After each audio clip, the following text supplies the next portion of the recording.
ప్రాణము పోసిన శంకరుడాడే సోట కట్టిన పుణ్యం కట్టెల పానుపు సిద్ధం చేసే ఆటేరా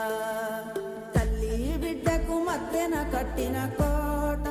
కుక్కెడు నిప్పుల పట్టము గట్టి బద్దలు కొట్టే మాటేరా కన్న పేగు సంబంధమే కోరుకున్న ఆనందమే కొల్లితోటి తీర్చగా వచ్చే ఈ పాశం కాలమంతా నీ కోసమే వేసి ఉన్న ఈ ప్రాణమే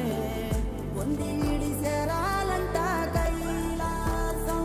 కాశీవాస సాంబ శివ కాచే తండ్రి మహదేవా పొంగే గంగే నీ చలవా కరుణకు లేదే కొదవా మదిలో కోరిక తీరే మార్గం